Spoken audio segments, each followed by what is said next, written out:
Okay, so today we're talking about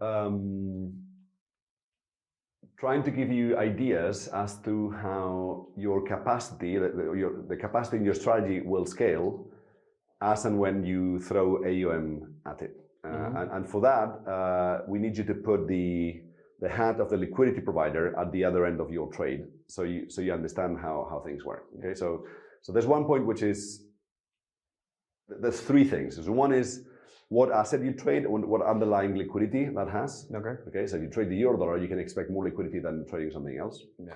The other one is at what time frames you trade, because obviously there's more liquidity when everybody's trading than when it's just you. Time frames and times of day. As in times of day, yeah. So like there's a lot more liquidity in the Western sessions than there is in the Asian session, for instance.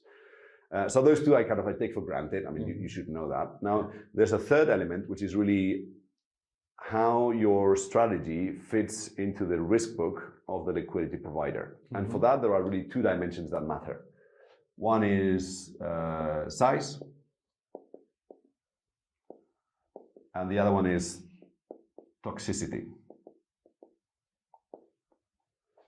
Okay. So let's stay with size, that's actually easier. So if you hit a liquidity provider with a micro lot, they're not going to notice. They're in the business of making the spread. Typically, that's retail flow, which is uncorrelated, not an issue, it's fine. When you go with 50 million to the market, then you start really, you have to factor in that you're going to basically wipe the liquidity book and you're going to get slipped. And that's the price of success. That's the law of gravity of the markets. If you manage to make 40% per year, then that's what Warren Buffett did. And within 20 years, you're the wealthiest guy on earth. Unfortunately, you're going to hit into capacity constraints, so that's an issue. Okay, so that's kind of understood. Shouldn't be an issue. The next point is really this toxicity thing. Okay, and there are several layers to it, which are quite interesting for you to know. Now, how do liquidity providers look at the value in flow? Well, could you shed some light on that for people? What that means? What from their perspective, value in flow. Value in flow. Well, okay. So the liquidity providers, they make money from the spread, right? Yeah.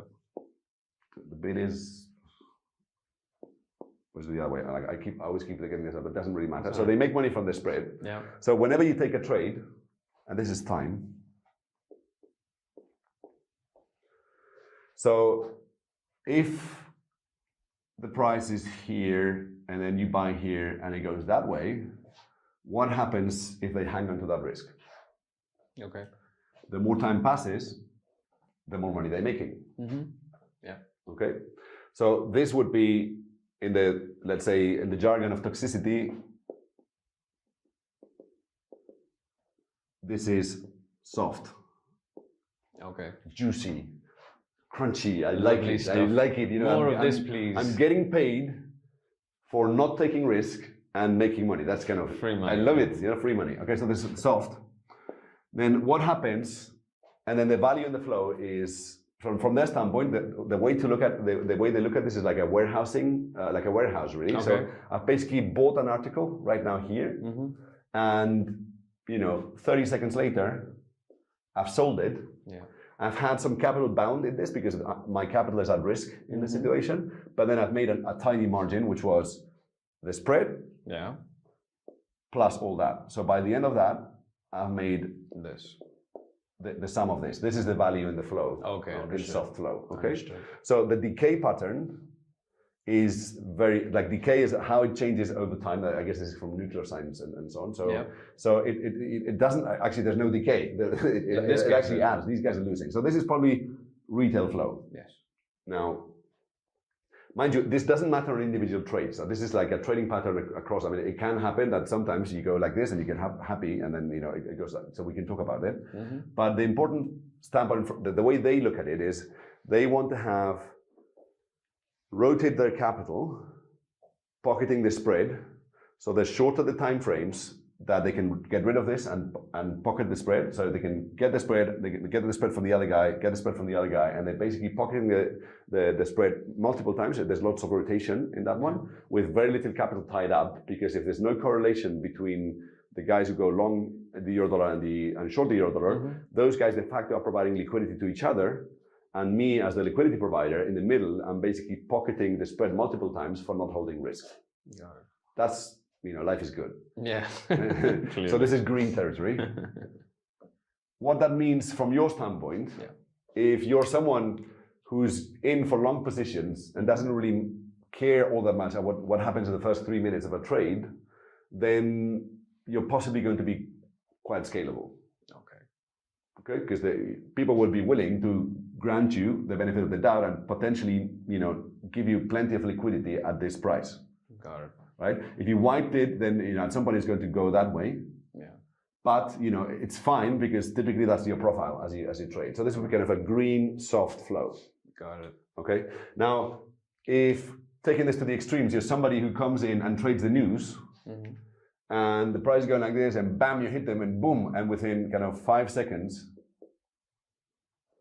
they've eaten all the margin they had to, then they don't like you. They don't like you. That's not good. That's just toxic. The harsh reality. That's toxic, and really the spread that applies, and we get into that in a second, but like the spread that applies to that, I mean, they need to make more spread to hedge themselves against the options. So if instead of being here, they were here, like they offer you here and there, then they've got a safety margin to cover for that. And then anything in the middle, it gradually goes from soft to it toughens. That's the jargon. So it gets tougher from green, yellow, and this will be red.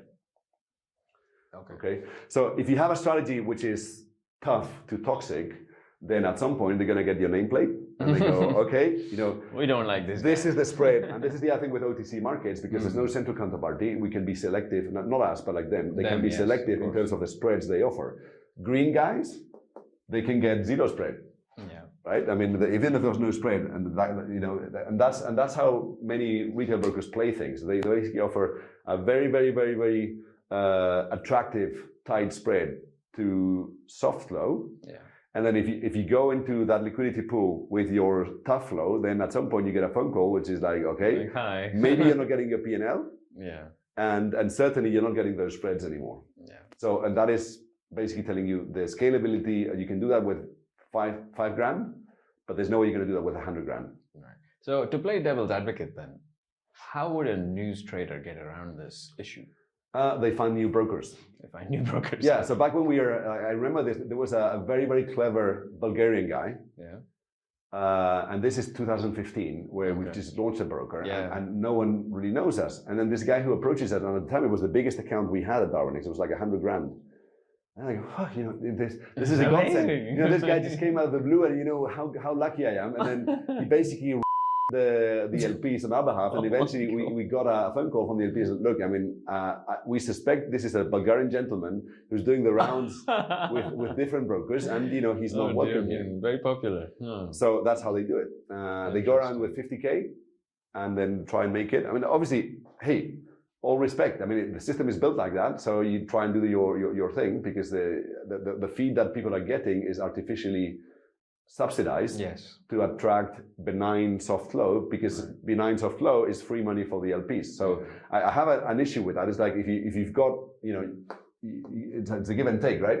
And that's kind of the relationship for us, because we are the middleman between both. A long-standing discussion has been for the prime brokers and the LPs to request that we disclose the individual trader account sub-IDs, so that they can profile individual accounts in this pattern and then select the bad ones out. So we've always refused to do that, because we want to protect the intellectual property of our customers. Yeah. But as a broker, there's no denying that customers who have this type of flow, I mean, who are normally losing their shirts, they have the right to at least not pay the spread. Yeah, of course. So in that sense, we are looking at ways in which we could, without disclosing the sub-IDs, but on our side, we can have algorithms to measure just this and give feedback to traders. Hey, your profile is soft, therefore we can put you on the tightest kind of spread. And then your profile is red, nothing wrong with that, but unfortunately we have to put you in the widest spread, but at least we give you liquidity in that case. Yeah. So that's one of the things we're looking at for this year for an operations department. Okay, that was very descriptive. Thank you.